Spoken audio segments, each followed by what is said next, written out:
Itu semua itu ditulis dalam kitab Injil, ditulis oleh Matius, Markus, Lukas, Yohanes. Subhanahu wa ta'ala memberikan suatu mukjizat kepada Isa al-Masih untuk berbicara.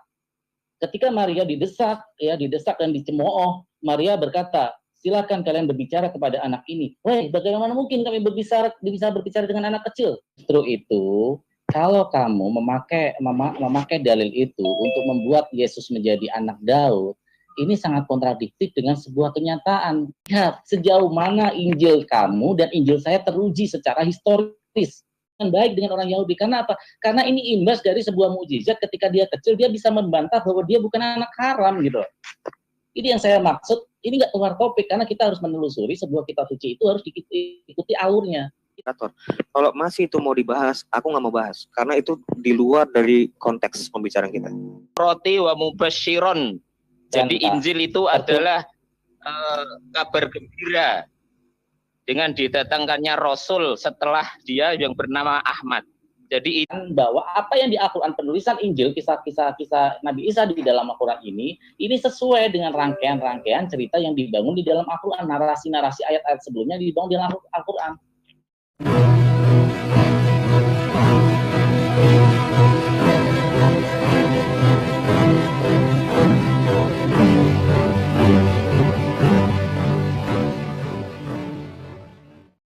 Assalamualaikum warahmatullahi wabarakatuh. Alhamdulillahirabbil alamin wassalatu wassalamu ala asyrafil anbiya'i wal mursalin wa ala alihi wa sahbihi ajmain amma ba'du. Puji syukur kehadirat Allah Subhanahu wa taala karena kita diberikan waktu dan kesempatan berjumpa kembali melalui channel Salam Satu Akidah.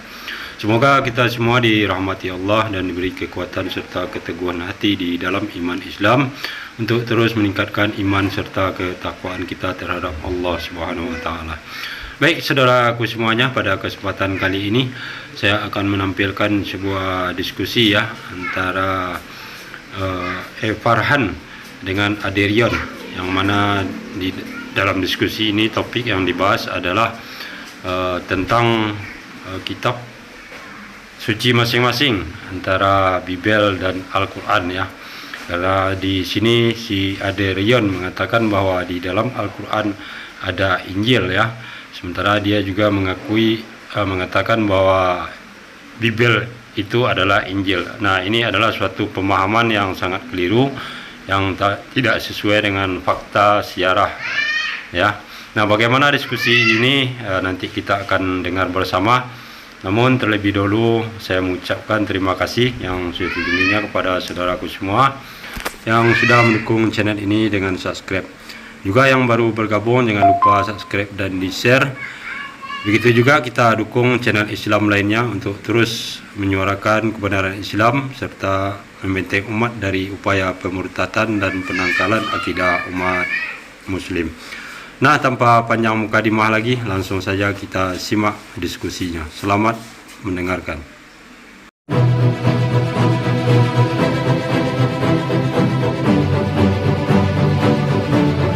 Ayo, silakan Bung Aderion, mau topik apa? Loh, ditutup lagi Aderion ini. Gimana, jangan kamu tutup lah. Kagak nutup gua. Ini nutup sendiri loh. Nggak tahu gua. Ya, Udah, buka. Aderion, mau topik apa? Ini enggak, gua anu loh, enggak, gua tutup loh. Topik apa? Ya, Jangan silakan ditutup ya. topiknya apa? Nah, gua nggak ada beban gua untuk nanti topik. Kalian ini Umi kok. Saya nanti topik. Oke, kami umat yang umi, karena kalian umat yang pintar. Saya cuma menanyakan gini, sebuah akidah, Jangan nanya, tentuin tema. sebuah akidah ajaran itu berpadu pada kitab sucinya. Ayo kita telusuri, benarkah kitab suci kita secara penyusunan, secara sejarah, secara asbabun nuzulnya itu jelas. Silakan.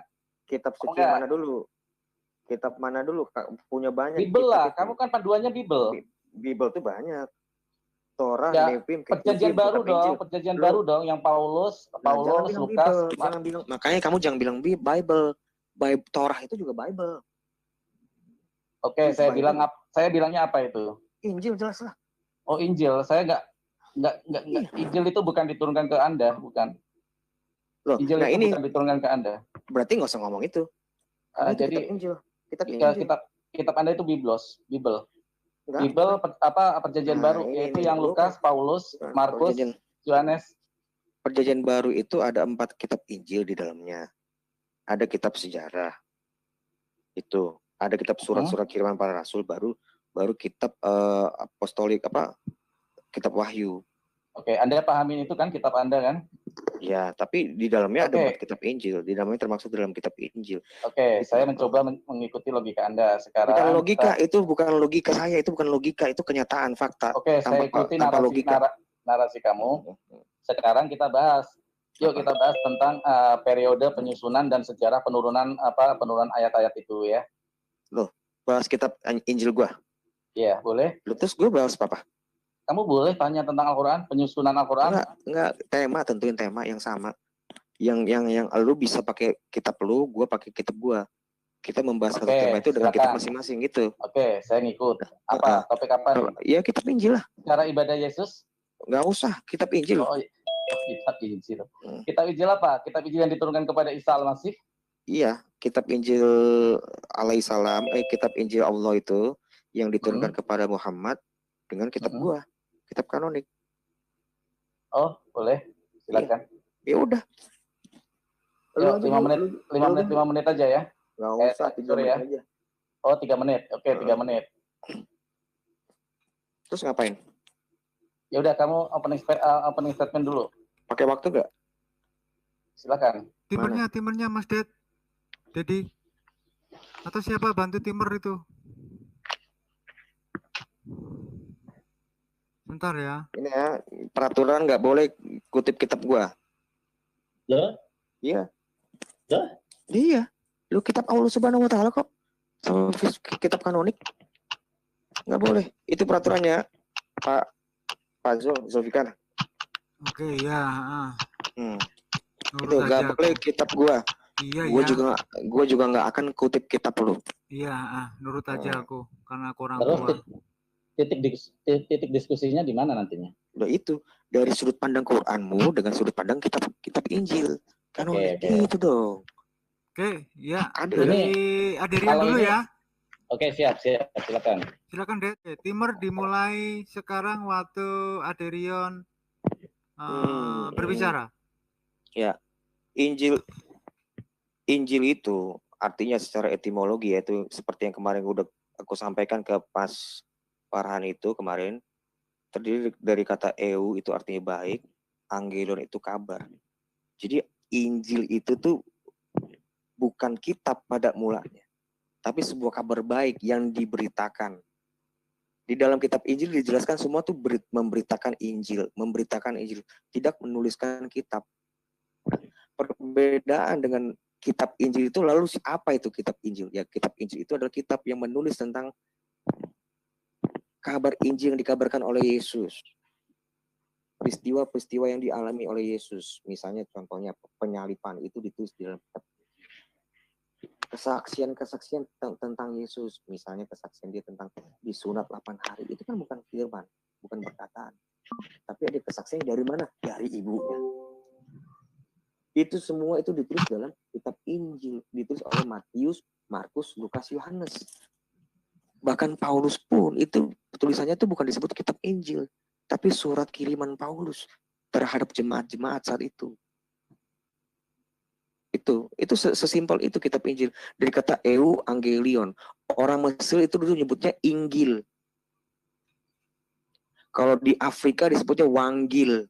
Di Arab sebelum Quran ada ya, sebelum Muhammad eksis ya di dunia ini, di Arab disebutnya Injil. Turun Jibrilmu meminjam istilah yang digunakan, istilah yang memang merujuk pada kitab Matius, Markus, Lukas, Yohanes. Jadi Injil itu sumber source-nya itu, asal muasal katanya itu dari bahasa Yunani, euangelion itu, yang artinya kabar baik. Itu maksud gue. Itulah pemaparan gue. Ya. Udah Pak, udah cukup. Ya, terima kasih. Ya, silakan Mas Farhan untuk opening atau apalah. Ini kalau ya, monggo Mas Farhan. Timer dimulai dari sekarang. Maaf, aku ingat. Jangan kutip kitab saya ya. Oke, yuk, come on. Oke. Saya nggak ngitik kitab, tapi ngitik historisnya. Jadi dalam hal ini Al-Quran itu dengan jelas menceritakan siapa Isa Al-Masih, yaitu banyak surat-surat yang menerangkan di Al-Quran itu kisah Nabi Isa alaihissalam, dari surat Maryam, surat Ali Imran, banyak menerangkan di sana. Artinya di sini ada kesamaan antara Yesus dan Isa. Kalau memang merujuk pada pengakuan Rion yang tidak mengakui Isa atau Yesus, ini adalah sebuah kisah sebuah aneh gitu. Karena apa? Di dalam kehidupan ini hanya satu yang kita akui, bahwa Maria atau Maryam itu yang melahirkan tanpa seorang suami. Kembali kepada topik Injil. Injil di sini di Al-Quran ini menerangkan semua tentang kisah-kisah Isa, dari mulai dimasukkan roh ketika Jibril menemui Maryam, perawan suci, yang dia pun terkaget-kaget ketika dia ditemui oleh Jibril dan menerangkan bahwa kamu nanti akan hamil bla bla bla bla, dan Maria bilang, bagaimana mungkin aku bisa hamil sedangkan aku masih suci. Jangan takut wahai Maryam, sesungguhnya Tuhanmu atau Allah Subhanahu wa taala telah menunjukmu. Hal ini adalah sebagai suatu problem sebenarnya sosialan. Artinya nanti akan ada bahaya besar. Karena apa? Akan pasti terjadi fitnah ketika seorang perempuan hamil tanpa seorang suami. Nah, di dalam Al-Quran, Injil Al-Quran dengan sangat indah, sangat bagus untuk membantah fitnah-fitnah yang akan ditimbulkan oleh masyarakat Yahudi tersebut.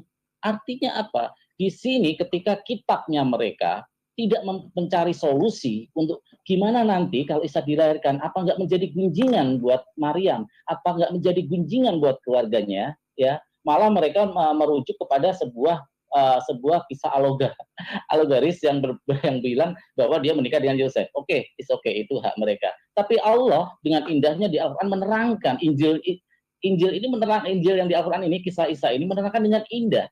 Ketika Isa Al-Masih, ketika Maryam mendapat cemoohan dari para tetangga-tetangganya tentang kelahiran seorang anak tanpa seorang ayah, Allah Subhanahu wa taala memberikan suatu mukjizat kepada Isa Al-Masih untuk berbicara. Ketika Maria didesak dan dicemooh, Maria berkata, silakan kalian berbicara kepada anak ini. Weh, bagaimana mungkin kami bisa berbicara dengan anak kecil? Kata para penghujat ini, yang menghina Maryam. Tapi Allah memberikan solusi yang sangat indah, yang sangat bagus, yang sangat baik. Isa bisa berbicara. Hal ini Isa berkata ketika ada cemoohan, berkata, sesungguhnya aku adalah Isa utusan Allah.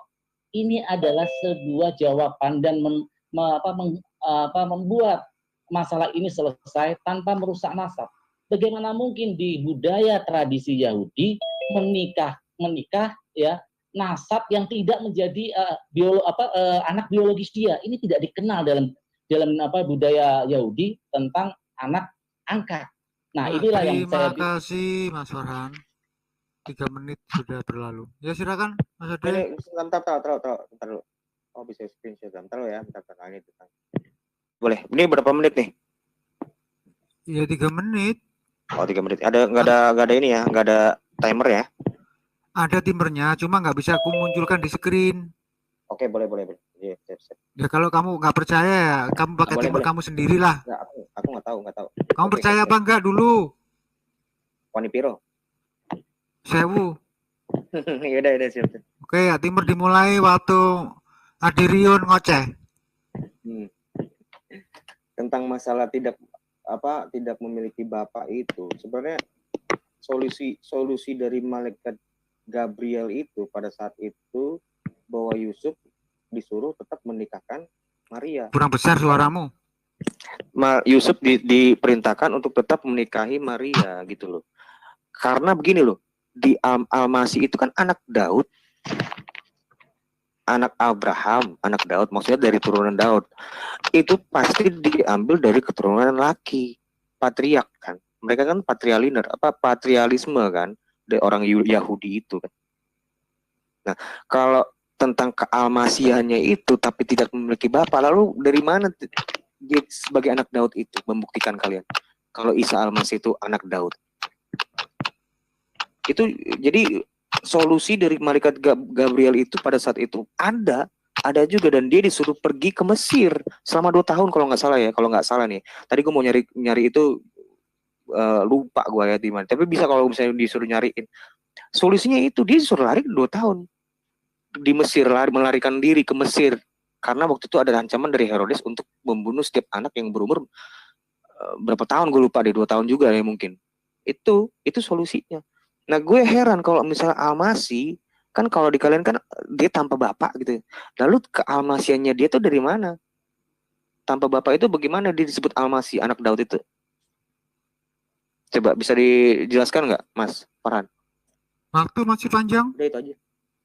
Ya cukup, aku nggak. Cukup ya. Oke ya, terima kasih. Cuma 1 menit 50 detik. Oke, silakan Mas Farhan. Oke, saya jawab ya, Rian ya. Justru itu, kalau kamu memakai dalil itu untuk membuat Yesus menjadi anak Daud, ini sangat kontradiktif dengan sebuah kenyataan. Tuhan tidak mungkin membuat berita bohong gitu loh. Dia bukan putra biologis, ya, bukan putra biologis Yusuf, tapi dinisbatkan kepada Daud melalui Yusuf. Ini kan sangat bertolak belakang. Tidak mungkin Tuhan melakukan hal itu, saudaraku Rion. Itulah yang namanya, makanya di sini kita akan melihat sejauh mana Injil kamu dan Injil saya teruji secara historis, gitu loh. Kamu sendiri mengakui bahwa itu bukan putra Yusuf, tapi kamu menisbatkan dia kepada Daud. Ini kan sangat kontradiktif artinya. Dia bukan putra biologis dari Yusuf loh. Ini sangat aneh menurut saya. Sangat-sangat aneh. Dia bukan anaknya loh, tidak punya hubungan darah sama sekali. Ini yang mau saya tekankan. Tapi Allah Subhanahu wa taala dalam Al-Qur'an atau Injil, kandungan Injil yang ada di Al-Qur'an, dia memberi suatu solusi yang sangat bagus untuk menekan fitnah tersebut. Apa itu? Yaitu dengan memberi mukjizat kepada Nabi Isa alaihissalam bisa berbicara waktu kecil. Ingat, waktu kecil itu sekitar usia 8 bulan loh. Kamu tadi berasumsi bahwa dia disuruh pergi 2 tahun ke Mesir. Nah, selama 2 tahun ini, dari masa kelahiran sampai usia 2 tahun ini, kalau seumpama kalian tidak memakai kisah alegoris tentang adanya Yusuf ini, gimana ini bisa terpecahkan problem dari Maryam ini ketika dia mendapat hujatan dari tetangga kanan kiri tentang seorang anak lahir tanpa seorang ayah. Kita melupakan menafikan Yusuf ya, karena Yusuf ini benar-benar bukan anak biologis dan kalian pun mengakui bahwa dia bukan anak biologis karena ketika tunangan dan menikah Yusuf tidak menggauli Maria. Ini yang saya bilang kontradiktif gitu loh. Apa mungkin Tuhan membohongi umatnya? Kisah-kisah itu diciptakan dan itu berbohong karena secara hukum benar-benar dia tidak ada keturunan biologis sama sekali dari Yusuf gitu loh. Kan nggak mungkin. Kita kan juga percaya bahwa Tuhan tidak mungkin mempunyai adat seperti itu gitu loh. Ini yang saya bilang bahwa Injil dalam Al-Quran, kisah Injil di dalam Al-Quran lebih pure, lebih ilmiah, bahkan dari segi hukum sosial budaya masyarakat pun memberi solusi gitu loh, dengan memberi mukjizat kepada Nabi Isa usia 8 bulan ketika bisa berbicara, sesungguhnya aku ini adalah utusan Allah. Artinya ini orang ketika kita ragu nih sama bayi itu, ternyata bayi itu bisa berbicara sama kita, otomatis kita yakin, oh iya ternyata dia memang anak yang luar biasa, bukan anak yang sembarangan, dan hal itu bisa menjustifikasi bahwa Maria ini benar-benar tidak berzina dan melahirkan benar-benar atas kehendak Allah Subhanahu wa taala. Ini solusi terbaik gitu loh. Artinya di sini Allah itu tidak mungkin membuat sengsara apa yang sudah ditunjuk menjadi jalan dia untuk melahirkan Yesus atau Isa alaihissalam. Ini sangat logis. Jadi dia melindungi nama baik keluarga itu karena apa? Nggak mungkin Allah ini yang menunjuk Maryam, nggak mungkin Maryam akan dipermalukan. Artinya di sini Yesus ketika memberi mukjizat, diberi mukjizat oleh Allah untuk berbicara, untuk menangkal fitnah-fitnah dari kaum penghujat ini kepada Maria, Allah dengan indahnya memberi solusi. Injil di dalam Al-Quran memberi solusi yang sangat indah. Ya, terima kasih Mas Farhan. 3 menit 02 detik. Silakan Mas Ade. Oh ya, tentang masalah difitnah, diolok-olok itu kan memang ada di narasi Quran, ya kan? Tapi sebenarnya kurang besar lagi suaramu. Tapi kalau dari sejarah historikal di zamannya Yesus itu nggak ada. Olok-olokan seperti itu nggak ada. Baru ada setelah Yesus bangkit itu makanya di istilahnya ada Toledo Yesu itu kan. Disitulah diceritakan bahwa Yesus lahir dari perwira Romawi, namanya siapa? Ya itulah baru ada di situ, diolok-olokan itu. Pada waktu zamannya Yesus enggak ada kok nih buktinya nih. Nah, gue tunjukkan. Dia disebutnya anak Yusuf. Mana suaranya kecil, ada Rion yang gede. Lihat nih, diam. Dan semua orang itu membenarkan dia dan mereka heran dan kata-kata yang indah diucapkan. Lalu kata mereka, bukankah ia ini anak Yusuf? Masyarakat waktu itu tahu dia anak Yusuf. Ada gitu loh. Mulai ada itu kenapa waktu itu ada tuduhan kalau Yesus itu dibilang anak haram karena dia itu dibilang kan anak dari Parthenos kalau nggak salah ya. Iya, namanya Parthenos dari perwira Romawi pada waktu itu. Dituduhlah Maria dari anak haram. Sorry. Yesus itu anak haram dari hasil zina dengan perbuatan apa itu? Untuk memutuskan bahwa Yesus itu adalah Mesias. Karena kalau dia disebut anaknya dari perwira Romawi, ya tentu bukan jadi anak Daud. Jadi kan berarti kan diambil dari lurus garis keturunan si perwira Romawi ini. Itu dasar tuduhan pada waktu itu di kisah Toledo Yesus. Nah, udah gue lepas dari situ dulu. Kita kan masuk kembali ke tema ya tentang kitab Injil itu. Kitab Injil menurut Isa itu siapa yang nulis? Suaramu kecil, nggak kedengeran. Siapa yang nulis kitab Injil menurut Quranmu? Bagaimana kultur penulisannya? Dan itu juga waktunya sudah habis. Waktunya sudah habis. Belum, masih 1 menit. Loh, gimana? Ya itu, tadi udah gitu aja deh. Itu aja cukup. Kita kembali ke tema aja. Ini kan jadi kita nanti bahas tentang masalah Mesias. Oke, bukan temanya kan. Cukup ya. Balik kitab Injil itu menurut Quran itu bagaimana? Bukan Mesiasnya lagi. Nah. Oke, timer dimulai, Mas Farhan. Oke.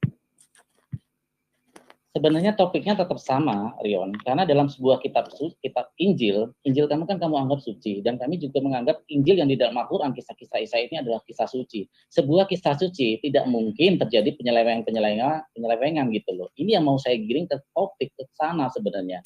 Kenapa saya membawa topik ini ke dalam kelahiran Yesus? Karena inilah proses krusial ketika proses kelahiran ini, gimana Injil versi kamu, ya Injil versi Kristen ini menyelamatkan dari penghujatan itu. Kamu bilang, ini aneh nih, saya sangat lucu nih. Kita berlogika zaman saat ini deh. Mana mungkin dikatain anak haram setelah dia gede gitu loh. Ada juga ketika baru lahir, pasti sudah menjadi gunjingan gitu loh. Nah ini yang Injil kamu tidak memberi solusi. YHWH menitipkan rohnya ke dia, meniupkan rohnya ke dia melalui Gabriel, tapi YHWH tega membuat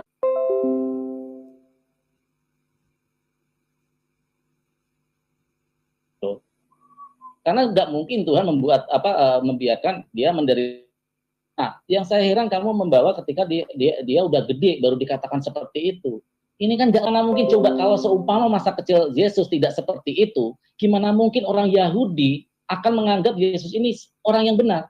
Walaupun setelah ada perbedaan akidah, perbedaan konflik itu, tetap Yesus tetap tidak diterima di Yahudi. Tapi hal ini kan terjadi ketika Yesus mulai mengganggu hukum Sabat, hukum ini. Tapi ketika Yesus belum menyentuh itu, dia juga baik dengan orang Yahudi, berhubungan baik dengan orang Yahudi. Karena apa? Karena ini imbas dari sebuah mukjizat. Ketika dia kecil, dia bisa membantah bahwa dia bukan anak haram gitu. Ini yang saya maksud. Ini nggak keluar topik karena kita harus menelusuri sebuah kitab suci itu harus diikuti alurnya. Kitab suci tidak bisa bertentangan dengan apa yang terjadi di tengah sosial masyarakat gitu loh. Ini yang mau saya tekankan, Dion, membawa ke topik itu. Nggak mungkin, justru semakin lama semakin besar itu akan hilang beritanya. Yang paling berat itu ketika masa-masa lahir. Ya, dan inilah yang saya membuat. Mas Farhan. Ya kan Mas Ade? Oke. Tetap menurutku ini udah tidak di luar jalur tema yang kita bahas. Kita lagi membahas tentang kitab ya. Kitab Injil kanonik versus kitab Injil Allah Subhanahu wa taala. Bukan tentang peristiwa lahirnya Isa, bukan. Bukan tentang masalah penyaliban, bukan. Justru kita lagi bahas tentang ini loh. Kitab Injil itu yang bagaimana menurut Isa itu bagaimana? Bagaimana kultur penulisannya? Ditulisnya seperti apa itu? Tadi adapun gue tadi membahas tentang masalah hujatan yang lu bilang yang dikaitkan kepada Maria, itu cuma hanya menanggapin omongan lu aja. Tapi gue tetap nggak mau gue masuk ke sana tuh. Karena itu tidak membahas tentang kitab tema kita. Tema kita tadi apa?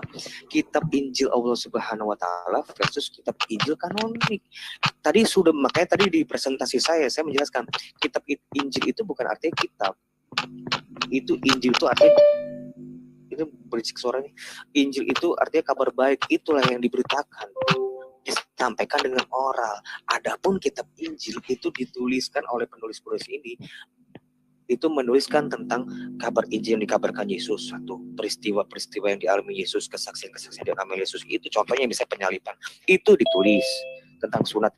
Itu tadi gue udah jelaskan itu. Gue mau juga Anda ini juga menjelaskan hal yang seimbang gitu, bukan ngomongin tentang Isa nggak ada lahir, gak ada bapak ibu. Nanti gue tanggapin itu bisa Mas Farhan, gue tanggapin itu. Cuma nanti lari ke konteks, lari dari konteks, nggak bisa itu. Aku kembalikan ke oleh moderator. Kalau masih itu mau dibahas, aku nggak mau bahas karena itu di luar dari konteks pembicaraan kita. Udah itu aja. Udah cukup? Cukup. Dewa tutup kamera dulu deh. Dewa tutup kamera dulu tuh. Bikin ketawa. Kenapa dia? Apa jangan Dewa jangan. Enggak apa-apa. Biar lucu. Ya monggo Mas Farhan. Temanya maunya Mas Haderion itu membahas Injil di dalam Al-Qur'an. Katanya begitu. Kitab Injil menurut aku itu seperti apa gitu loh. Silakan. Oke, saya jawab ya. Farhan. Saya sebenarnya tetap sesuai konteks sih, karena kita harus menilai coba Injil. Saya tambahi, Bang Zul.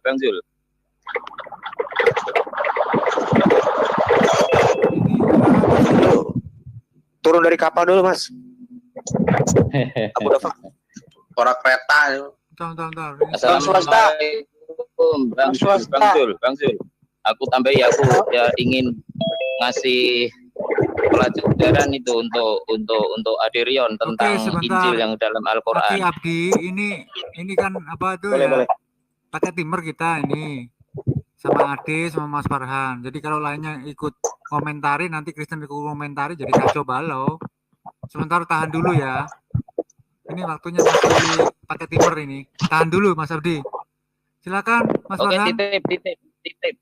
Titip untuk Bang Farhan. Coba bukalah itu di Quran surat As-Saff ayat 6. Di situ. Jadi minat Taurati wa mubasyiron. Jadi Injil itu adalah kabar gembira dengan didatangkannya Rasul setelah dia yang bernama Ahmad. Jadi Injil itu adalah pemberi kabar gembira kepada dunia bahwa setelah Isa maka Ahmad akan turun. Coba buka As-Saff 6. Wa mubasyiron minat Taurati wa mubasyiron, bukan disebut minat Taurati wal Injil, tapi wa mubasyiron. Terima kasih.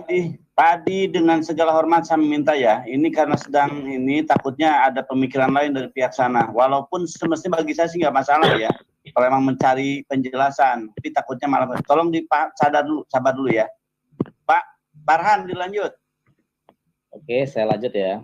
Jadi hal ini ayat-ayat tentang Isa yang saya sebut tadi, ayat-ayat di Ali Imran ya, di surat Maryam, itu jelas menunjukkan Isa ini harusnya dibawa ke sana. Sebuah penyelidikan kitab suci itu pasti ada alurnya. Masuk akal nggak sih kisah-kisah yang dituturkan? Itu sebuah kitab suci gitu loh. Kalau kitab suci yang di dalamnya sudah banyak kisah yang tidak masuk akal, ya itu bukan kitab suci lagi gitu loh. Itu yang kenapa saya bawa ke awal kelahiran Yesus, karena memang dia adalah tokoh utama di dalam Injil gitu loh. Bagaimana mungkin kita bisa menafikan hal itu? Kalau Rion menanyakan Injil itu gimana sih ya? Injil itu yang di dalam Al-Quran adalah kisah-kisah Nabi Isa alaihissalam yang ada di surat Maryam, surat Ali Imran. Dia disebutkan di dalam Al-Quran sebanyak 25 kali. Sedangkan dia termasuk salah satu nabi yang disebut paling banyak selain Musa alaihissalam. Kenapa ini disebutkan banyak? Ada maksudnya ketika disebut banyak. Kenapa? Pada masa itu ya klaim bahwa Yesus ini adalah Tuhan itu banyak ditantang oleh ayat-ayat dari Al-Quran sendiri gitu loh. Ini yang membuktikan bahwa apa yang di Al-Quran, penulisan Injil, kisah-kisah Nabi Isa di dalam Al-Quran ini sesuai dengan rangkaian-rangkaian cerita yang dibangun di dalam Al-Quran, narasi-narasi ayat-ayat sebelumnya dibangun di dalam Al-Quran. Kalau untuk menemukan kisah kitab Injil di dalam Al-Quran, yaitu yang saya sebutkan tadi, ada 25 kali Nabi Isa disebut di dalam Al-Quran. Itu yang pertama. Kedua, banyak ayat-ayat tentang Nabi Isa alaihissalam dalam 25 penyebutan itu. Ketiga, bahwa Nabi Isa itu adalah hanya seorang utusan. Ini berkorelasi sebenarnya, karena saya nggak boleh nyentuh kitab dia. Ini ada berkorelasi dengan kitab-kitab Rion sendiri, bahwa aku sebenarnya adalah utusan.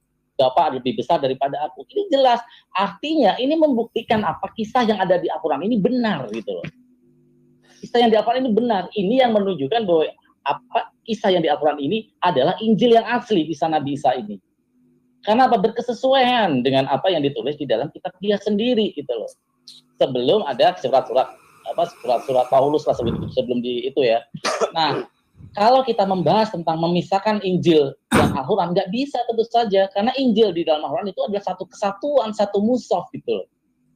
Kalau kita berbicara tentang Injil di dalam Al-Quran, yaitu kisah-kisah Nabi Isa yang akan dibuktikan secara kebenarannya, baik secara sosial maupun secara historis.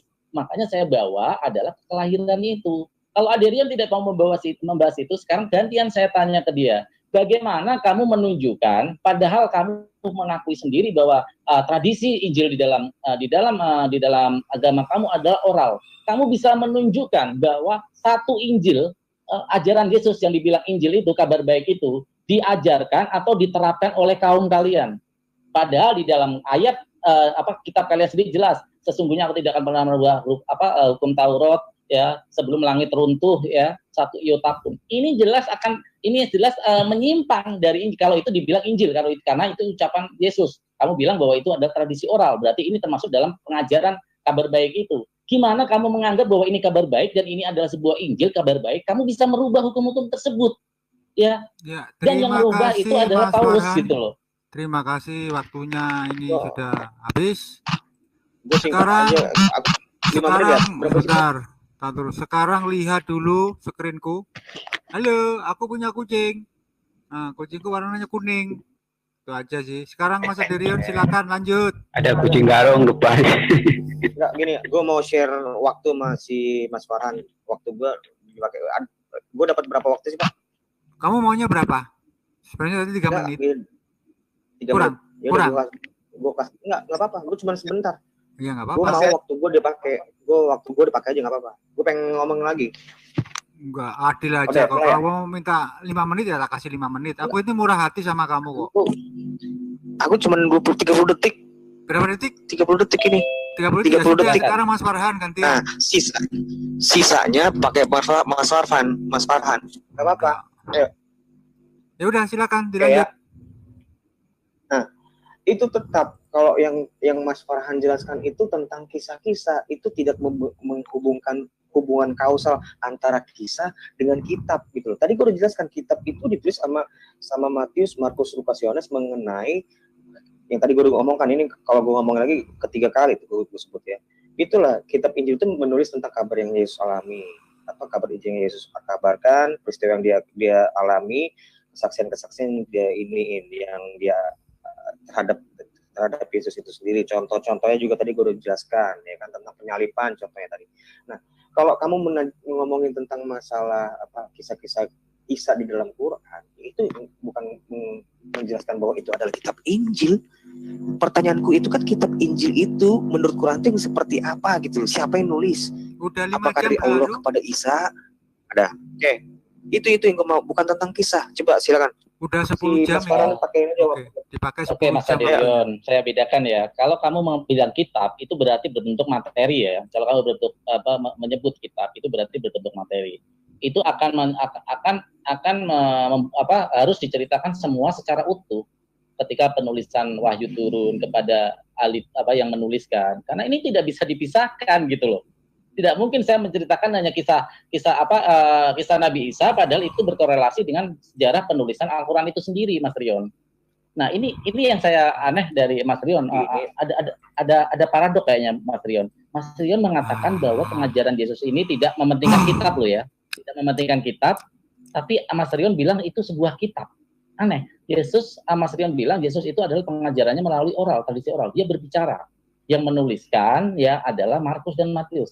Nah, gini, masih waktu gua kan gini loh. Ya, kalau aku berbicara tentang kitab Quran, jangan dipotong, Rion. Ini masih waktuku. Iya, kalau ngomong dengerin dulu. Loh, ini waktu saya. Kan tadi waktu saya di share, maksudku gini loh. Iya, kitab Quran itu kan bukan itu kitab yang disampaikan dari Allah melalui Jibril, terus disampaikan ke Muhammad nyampaikan kepada sahabat-sahabatnya menulis dan terjadi di Mushaf di kitab Utsman. Nah, itu loh. Gue mau itu rangkaiannya itu bukan kisah, gue nggak menjelaskan tentang kitab Quran. Aku nggak menjelaskan tentang terjadi kitab Quran. Nggak gue kutip tuh satu ayat pun di dalam Quran. Itu maksud gue. Bagaimana kitab Injil menurut Quranmu? Itu yang ngomong, bukan tentang kisah. Saya sudah bilang kalau gitu. Kalau kamu mau tahu apa sih maksud apa yang di dalam Injil di Al-Quran itu? Injil itu adalah menurut Al-Quran adalah kisah-kisah Nabi Isa yang ditulis di dalam Al-Quran. Itulah Injil. Kalau kamu mau itu. Itu jawaban saya. Boleh. Ya, betul. Semua kisah-kisah Nabi Isa yang ada di surat Maryam, ya, surat Ali Imran, itu adalah kitab Injil sebenarnya. Karena itu menceritakan dari Nabi Isa, sedangkan Nabi Isa risalahnya adalah kitab Injil. Itu, Mas Rion. Tapi kalau mau gimana proses mushafnya ya? Kita akan bercerita panjang, bercerita tentang sejarah penulisan Zaid bin Thabit, Muawiyah bin Abi Sufyan, Ali bin Abi Thalib, kan akan ke sana, Ubay bin Ka'ab, Talhah gitu. Masih banyak gitu loh.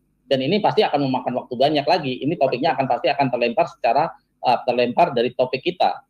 Nah, kalau sampean tanya, berarti jawabannya ya simple. Kalau sampean nanya cuman, Injil mana sih yang dipercaya di Al-Quran oleh umat Islam? Ya, itu kisah-kisah Nabi Isa yang ada di dalam surat Maryam dan surat Ali Imran, itulah Injil kami.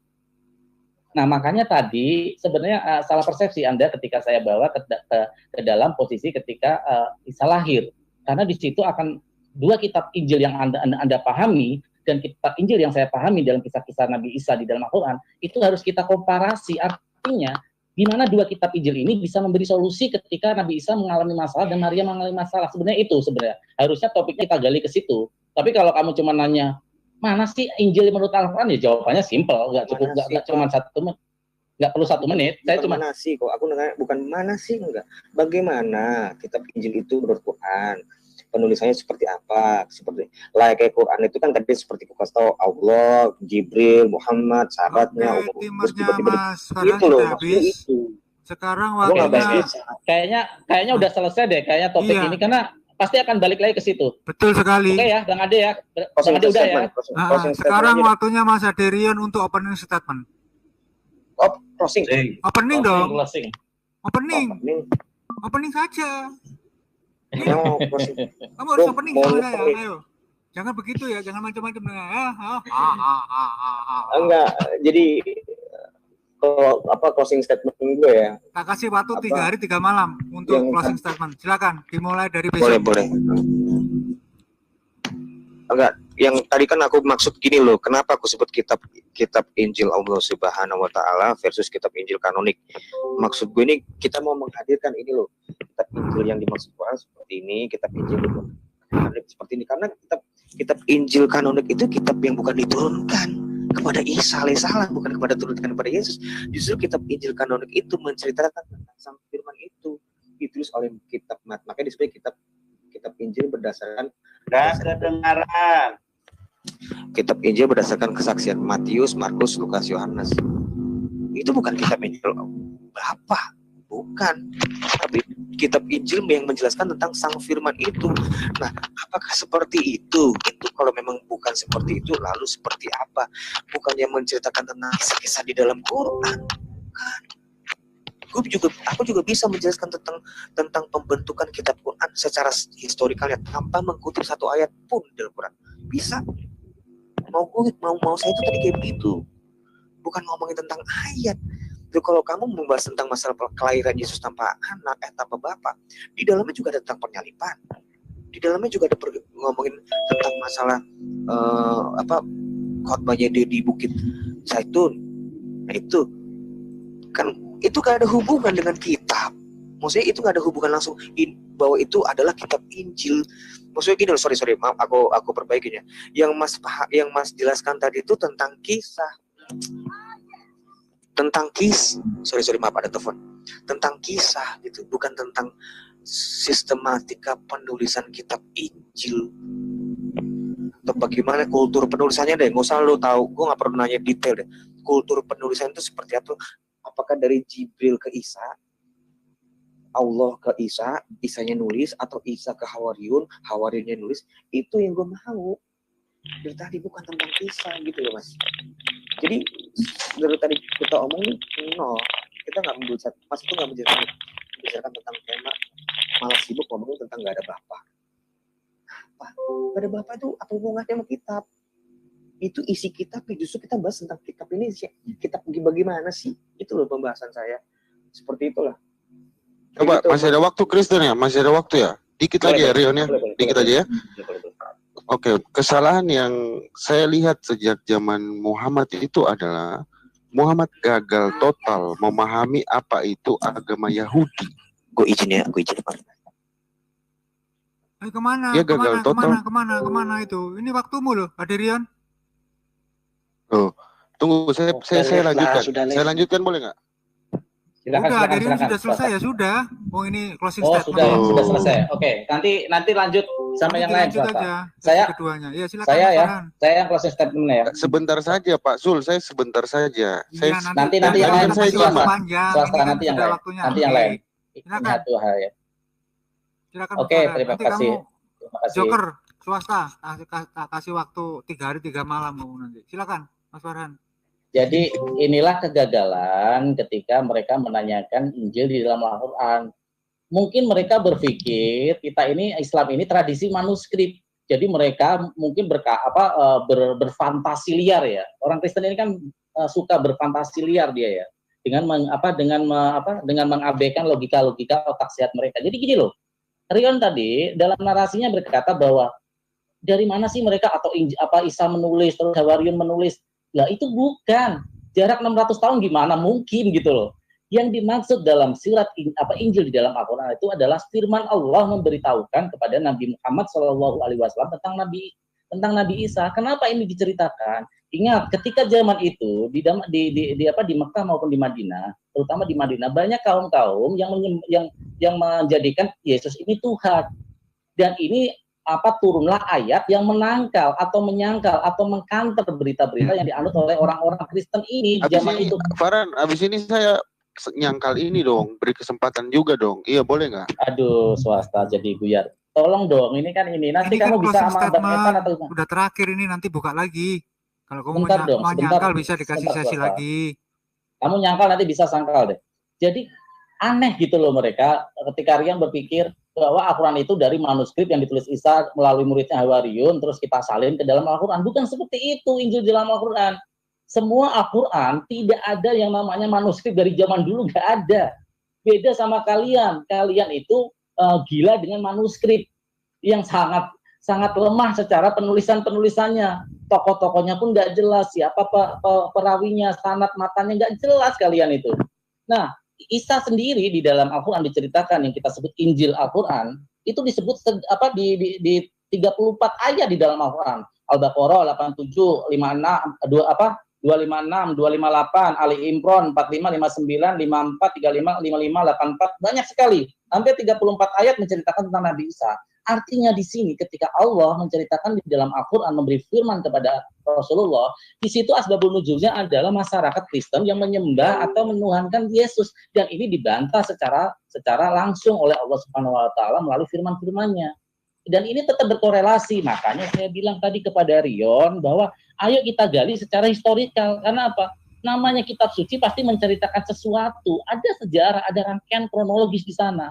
Bagaimana mungkin sebuah kitab suci Allah Yahweh menurut mereka menyuruh Maryam, menitipkan Maryam untuk hamil, tapi Maria ini tidak diselamatkan dari hujatan dan makian gitu. Tapi lihatlah Al-Quran memberi solusi yang sangat indah. Islam ini agama solusi gitu loh. Allah menurunkan Isa melalui Maryam. Maryam juga diselamatkan dengan apa yang disebut mukjizat ketika Isa bisa berbicara. Oke, di sini akan ada korelasi bahwa itu original. Waktu gitu. Sudah habis. Terima kasih. Ya silakan dibuka sesi baru atau ini dari kembaran saya. Tunggu. Nah, dari kembaran saya Mas Layer. Mas ini swasta yang mirip dengan saya ini. Halo. Halo, Ya, saya tambahin sedikit. Saya tambahin dikit boleh, ya tentang bebas Farhan. ini, waktu bebas ini. Udah nggak ada timernya, silakan. Nggak ada Ini timernya. Farhan gini loh. Ini nggak ada timernya, silakan ngobrol sendiri-sendiri ya. Sebenarnya ini loh, Muhammad itu gagal total. Gini, dia gagal total gitu loh. Dengar dulu, sahabat. Bentar doang. Gini ya, makanya statement saya nih. Ya kan, kesalahan ini kan, kesalahan penafsiran Alkitab itu dari dia dapat tidak terlepas dari orang-orang Yahudi yang hidup bersama Muhammad pada saat itu. Oh salah, kamu kalau mencampur adukan bahwa firman itu sebuah cerita kaum Yahudi yang diadopsi dari situ, diserap berita dari situ. Kami bukan seperti Bible yang dalam cerita kitab Anda sendiri, Lukas mendapat serapan berita dari pasar. Al-Quran bukan seperti itu, swasta. Itu yang harus menjadi panduan kamu ya. Begini, Muhammad salah mengerti tentang itu. Kenapa dia tidak mengerti bahwa Yahudi itu agama kesukuan? Ya, Yahudi itu agama kesukuan. Sema itu mengartikan apa dalam tafsirannya Maimonides? Kalau Yahudi itu adalah agama kesukuan, gimana dengan nasib manusia di belahan bumi lain? Ini apakah mereka juga tidak benar diselamatkan oleh ajaran-ajaran kabar baik? Sebentar, saya meneruskan premis dari Rion bahwa Injil ini adalah kabar baik. Apakah kabar baik itu hanya untuk kaum Israel? Ya, maka dari itu saya bilang bahwa Muhammad ini dia salah tangkap saat itu. Siapa teman-temannya Yahudi saat itu? Mari kita buka Waraka. Abdallah ibnu Ubay. Kamu tahu Waraka enggak? Waraka itu siapa? Ya. Selain itu kan ada Abdallah ibnu Ubay. Kamu tahu nasabnya sampai Sabar dulu, kita tidak perlu sejauh itu. Assalamualaikum, Mas Indra Mose. Silakan dibuka. Nah, ada Mas Indra Mose nih. Saya masa debat terus dari sore. Silakan Mas Indra Mose. Lagi makan saya. Aku tak mendengarkan dulu. Oke, silakan Aki. Silakan Indra Mose, silakan. Nggak usah mendengarkan. Capek kita mendengarkan ini. Silakan Diano aja. Ngomong aja. Jadi gini loh swasta, ketika kamu bilang bahwa Rasulullah SAW Nabi kami salah karena bergaul dengan Yahudi yang lain, itu adalah pemikiran liar kamu yang kamu patokkan menjadi dari kitab kamu sendiri. Kitab kamu sendiri itu ketika tertuliskan sebagai firman itu menyerap berita dari orang sekitarnya karena memang tidak ada saksi di situ. Ya, bahkan peristiwa penyalipan aja murid-muridnya pada kabur di dalam Sabar dulu. Saya bicara swasta, kalau dijelasin tolong belajar untuk mendengar ya. Kamu kan nyeletuk nih. Coba karena kamu nyeletuk berarti kamu pengen penjelasan, maka dengerin. Lanjut. Jadi gini swasta, premis kamu udah salah ketika bilang bahwa Rasulullah kamu tadi premis kamu gitu loh. Saya ngomong dulu dari mana saya dapatnya. Oke. Saya baca di Jadi tolong tarik premis kamu biar saya nggak bantah. Tolong tarik premis kamu yang menyatakan bahwa Muhammad ini salah paham atau salah menyerap, karena Al-Quran bukan serapan dari berita orang lain ya. Itu silakan, itu ditarik dulu. Saya nggak perlu tarik karena semua ajaran itu bersumber dari Talmud. Apa yang berbeda dalam Quran dan Talmud? Jelaskan ke saya. Ajaran soal hukum apa? Ini lari ke Talmud kamu? Karena ini bukan topiknya loh, ini keluar topik. Sabar dulu, kalau kamu mau bikin topik baru, silakan. Gini, nggak bikin topik. Saya bicara sesuai dengan konteks. Ini jelas ganti topik. Tadi Injil, sekarang Talmud ya ganti topik lah. Swasta, beda. Ya, beda. Kalau kamu mau berbicara Talmud, silakan. Ada Aki Etan yang nanti akan melayani Anda. Sekarang gini, Talmud keluar di abad keberapa? Quran keluar di abad keberapa? Hukum dagang di dalam Quran itu sama loh sama Talmud. Agama monoteisme pasti akan mempunyai keterikatan di salah yang sama, swasta. Justru ketika kamu menyimpang dari Talmud dan menyimpang dari Taurat, kamu yang harus berpikir. Kalau ada tiga orang, dua sama, satu beda, satunya ini harus berpikir kok salah dari saya di mana ya kok beda. Saya nggak bicara soal Tanak, Farhan. Saya nggak bicara soal Tanak. Saya bicara soal Talmud. Saya nggak bilang Tanak sama. Saya nggak bilang. Yang sama itu Talmud dan Quran, bukan Tanak dan Quran. Oke, silakan Mas Karol, kalau mau ikut diskusi monggo saja. Siapa yang diajak diskusi? Mas Karol enak ini untuk diajak diskusinya. Silakan speak up, ya, Mas Karol. Terserah saja Mas Etan, Mas siapa saja yang bisa jawab. Monggo, bikin Jadi, pertanyaan. Pertanyaan apa, Mas Karol?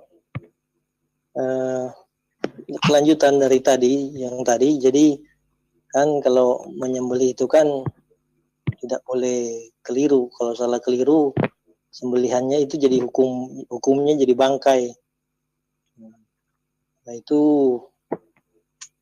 apa ya? Bagaimana kalau tidak usah dibuat bangkai gitu? Oh, ini tentang hukum penyembelihan ya? Hukum penyembelihan. Iya. Jadi gini, Mas Karol, di dalam Islam, kenapa kita di dalam tata cara penyembelihan binatang itu kita benar-benar kalau boleh dikata peri kehewanan ya, peri kehewanan. Dalam artian kita benar-benar menjaga supaya hewan yang kita potong ini jangan sampai tersiksa. Satu, contohnya harus langsung sekali dan dia mati. Tidak boleh dengan pisau yang tumpul. Itu syarat-syaratnya ketat. Dan harus yang paling penting adalah menyebut nama Allah dalam setiap penyembelihan. Artinya kita menghargai binatang ini adalah ciptaan Allah juga. Ketika kita mau membunuh binatang ini atau menyembelih binatang ini, artinya kita mengembalikan ciptaan ini ada kepada Sang Maha Pencipta. Mas Karol percaya nggak bahwa binatang ini adalah ciptaan Tuhan? Ya, percaya. Nah, ketika kita mau mengembalikan sebuah ciptaan, kita kalau meminjam sesuatu kita harus baik-baik nggak cara ngembaliinnya? Ya, harus baik-baik Nah, cara mengembalikannya. itulah yang diajarkan, betapa indahnya ajaran Islam ini. Disuruh menyembelih dan menyebut nama Allah Sang Maha Pencipta. Artinya di sini kita menghargai hak binatang itu gitu loh. Tidak boleh dengan pisau tumpul, tidak boleh dengan harus apalagi ayam ya. Ayam itu lebih sulit loh itu menyembelih walaupun agak kayaknya sepele itu. Ya, urat lehernya, urat nadi di lehernya ini harus putus sekali gitu kan, nggak boleh ini juga, nggak boleh terpotong. Ini kalau kita motong ayam nih, kepalanya terpotong, terlepas, itu nggak boleh seperti itu. Dan harus dihadapkan ke arah kiblat, cara pemotongannya binatang itu menghadap. Artinya di sini umat muslim ini diajari untuk seimbang, balancing dengan apa yang ada di alam dunia, alam semesta ini, menghargai sekali gitu loh apa yang menjadi ciptaan-ciptaan dari Sang Maha Pencipta. Tambah dikit nanti ya. Oke, silakan Akhi. Silakan. Ya udah, makasih dikit. Kita harus diperlakukan sebagaimana hewan yang jangan dibikin kesakitan dalam hal ini, ya. Jadi benar-benar manusia ini adalah sebagai makhluk yang berkewajiban untuk memanfaatkan apapun yang Allah berikan kepada kita. Dengan cara apa ya tadi? Hewannya kita manfaatkan dengan cara penyembelihan. Termasuk tumbuh-tumbuhan demikian, ya. Kita juga makan tumbuh-tumbuhan tersebut juga demikian. Jangan sekali-kali kita merusak tanaman ya tanpa kita memperhitungkan arti makna reboisasinya atau bagaimana itu maslahatan kita sendiri melaksanakan perintah menuju larangan. Kalau ada agama sebelah yang mengatakan mengaku agama tapi dalam tidak ada perintah tidak larangannya ikutin ya jelas ya itu. Tambah lagi bagi saya bahwa hari ini Allah Subhanahu wa taala menurunkan Nabi Muhammad kepada kita jelas menjadikan wasilah bagi Nabi Muhammad untuk menjadikan Allah beserta kita adalah wasilahnya atau menjadikan menghubungkan. Nabi Muhammad telah menghubungkan kita semua umat Islam dengan Tuhannya.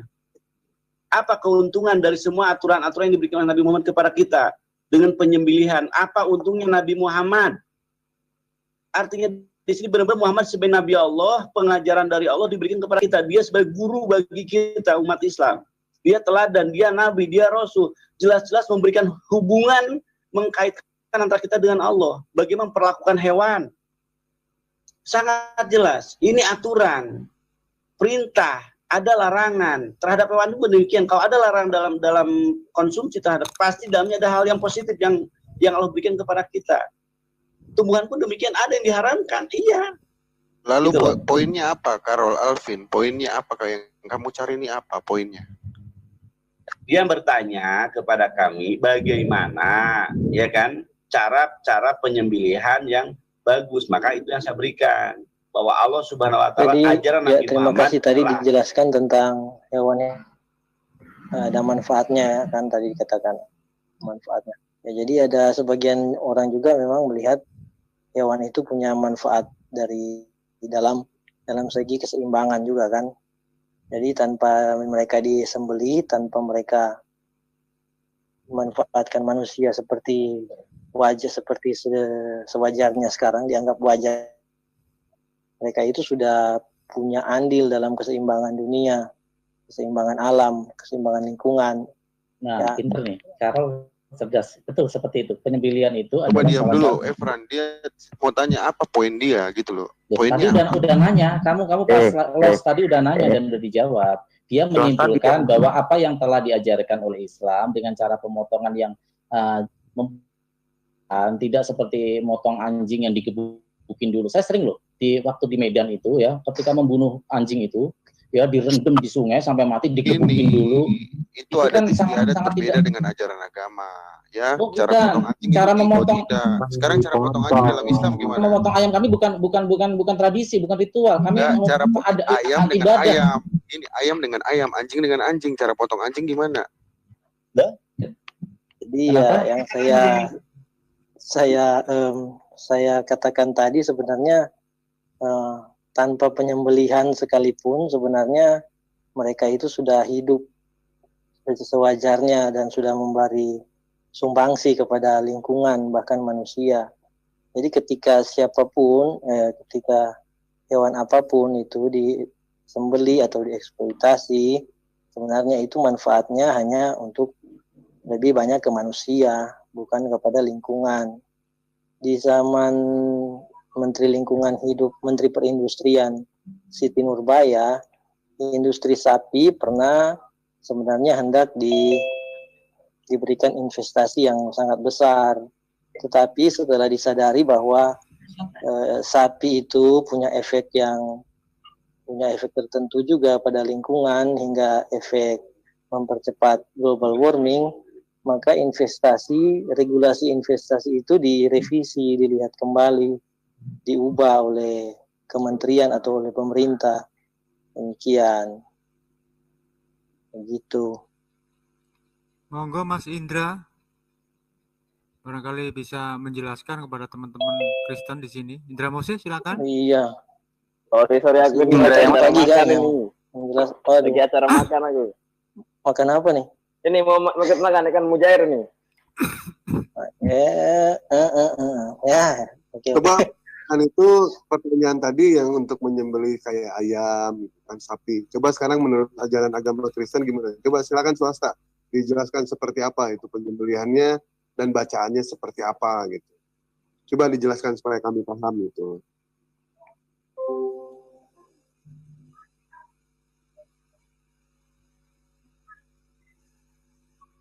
Ya mungkin ini karena ya ini tema ini saya yang bawakan, mungkin ya saya sebenarnya di luar apa ya, di luar kelompoknya prinsip umum mainstreamnya swasta ya, memang terus terang. Betul, memang ya. Di dalam ajaran agama Kristen sama ajaran agama Islam itu sebenarnya perbedaannya cuma satu, cuma dari ketuhanan saja, ketuhanan sama kenabian. Sampai melebar kemana-mana harus manuskrip ya kan, sebenarnya melihat dari dalil aja, dari ayat-ayatnya. Siapa yang mengajarkan norma-norma etika dalam kehidupan sehari-hari? Nah, Dewa tadi ke swasta, tadi kan sampean sudah mendengar kan tata cara dari penyembelihan dari agama Islam itu seperti apa. Sekarang bagaimana tata cara penyembelihan ayam atau nggak sapi menurut agama Kristen, bacaannya seperti apa? Coba sih kalau dijawab jadi nggak ada secara khusus tuh saya kira itu. Ada di ulangan ada itu. Kita harus menyembeli, dia disembeli itu. Kalau sembelih untuk korban waktu paham nama ada. Sekita di dalam kitab Sekita. Bacaannya seperti apa? Jadi dijelaskan secara rinci.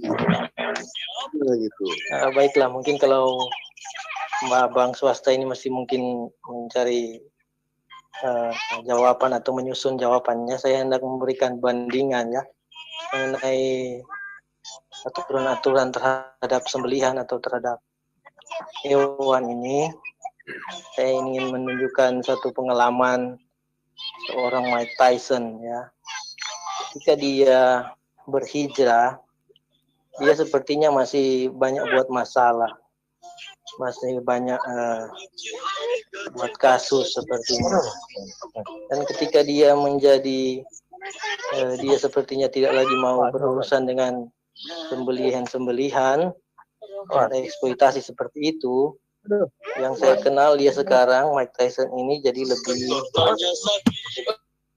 saya. Mungkin juga faktor usia ya. Mungkin faktor usia. Pak Karo, maaf. Tapi juga Pak Agung tolong ada berisik dong Pak Agung. Kasih dilanjut Pak Karo. Ya. Jadi yang saya tahu sekarang Pak Agung tolong. Ya. Jadi yang saya tahu Mike Tyson sekarang sesudah dia menjauhkan diri dari bentuk-bentuk eksploitasi seperti yang saya angkat tadi, saya bawakan contoh, dia jadi lebih kalem sekarang, lebih wise, dewasa. Mungkin juga karena faktor umur ya. Tetapi pilihan untuk makin rahmatan lil alamin, makin lebih dekat dengan kasih, dengan damai, dengan khalifahnya ini, mungkin itu yang membuat Mike Tyson sekarang juga jadi lebih tenang. Mungkin itu yang bisa saya bagikan. Terima kasih. Wah, ini dia. Ada dari hadapan saya tuh. Ini kenapa jadi bawa-bawa Mike Tyson? Nanti saya Hapkin ini udah masuk Muslim. Di penjara dia mana? Saya bisa jelasin. Gimana? Bernard Hapkin tahu? Ya. Nah, dia pun masuk Muslim sama pada saat di penjara. Bernard Hapkin. Ya, Hopkins juga kan? Iya. Yang ngalahin Felix Trinidad itu. Dia pun masuk Muslim sama. Penjara dia masuk Muslimnya. Nah, di situ terjadi perubahan gitu kan. Banyak perubahan yang tadinya congkak. Muhammad Ali. Apa Muhammad Ali itu Islam? Muhammad Ali itu Kristen. Bapaknya Kristen. Sombong nggak? Sombong dia. Tapi pada saat masuk Muslim, nah di situ adalah perubahan sedikit demi sedikit gitu. Karena dia menyadari bahwa dosanya itu tidak ditebus. Di situ dia sadar. Tapi kenapa bawa-bawa Mike Tyson ini bingung nih Mama ini. Kacau. Nah, demikianlah saudaraku semuanya, kita sudah dengarkan tadi ya bagaimana diskusi Farhan dengan Aderion, yang mana si Aderion tidak menggunakan sejarah yang benar ya, dan serta nalar yang benar di dalam mengemukakan pendapatnya terhadap keyakinannya, yaitu Bible, yang mana dia mengatakan bahwa Bible itu adalah Injil. Saya rasa itu adalah yang sangat keliru ya, dan dia mengatakan bahwa Islam atau Al-Quran yang meniru dari Bible tersebut. Nah, ini sebenarnya menunjukkan bahwa si Aderion ini memang kurang pengetahuan ya, karena dia sendiri umat Kristen pada umumnya Bible tersebut mereka sebut sebagai Alkitab. Padahal Alkitab itu adalah nama lain dari Al-Quran ya, karena Al-Quran itu diberikan nama oleh Allah, wahyu yang disampaikan Allah kepada Nabi Muhammad itu ada 5 nama ya yang diberikan oleh Allah, yaitu Al-Quran, Az-Zikir, Alkitab, Al-Furqan, dan At-Tanzil ya. Jadi 5 nama itulah nama lain dari Al-Quran. Jadi sangat tidak tepat sekali kalau Aderion ini dan juga umat Kristen lainnya menyebut Bible tersebut sebagai Alkitab ya. Tetapi kalau mereka ingin atau masih meniru bahasa Arab, maka pantasnya disebut adalah Al-Kutubi ya, karena Bible itu kita ketahui adalah kumpulan banyak kitab-kitab ya, bukan hanya satu saja. Nah, kenapa Al-Quran dinamakan oleh Allah dengan 5 nama tersebut? Tentu ada sebabnya ya dan penjelasannya. Nah, suatu contoh bukti Alkitab itu berasal dari Al-Quran adalah bisa kita buktikan di surah surah As-Sad ya, yaitu di ayat 29 sampai 38. Nah, kalau Az-Zikir itu bisa kita lihat di surah Sad juga ayat 8 sampai 38. Kemudian Al-Furqan ya, itu terdapat di dalam surah Al-Furqan ayat 1 sampai 20. Dan Al-Quran sendiri itu bisa kita lihat di dalam surah Al-Muzammil ya, ayat 4 sampai 73. Jadi sangat keliru sekali kalau Aderion dan juga umat Kristen mengklaim bahwa kata Alkitab atau menyebut bahwa Islam atau Al-Quran yang mencontek kepada Bibel itu adalah pernyataan yang sangat keliru sekali. Jadi apa yang dijelaskan dan dipaparkan oleh Farhan tadi itu sangat tepat dan logis ya, yang bisa diterima dan dicerna oleh akal pikiran kita yang sehat. Namun si Aderionnya di sini hanya mengandalkan keyakinan buta ya, sehingga menabrak histori sejarah dan juga fakta. Nah, demikianlah saudaraku semuanya, mudah-mudahan video ini bisa bermanfaat. Terima kasih. Assalamualaikum warahmatullahi wabarakatuh.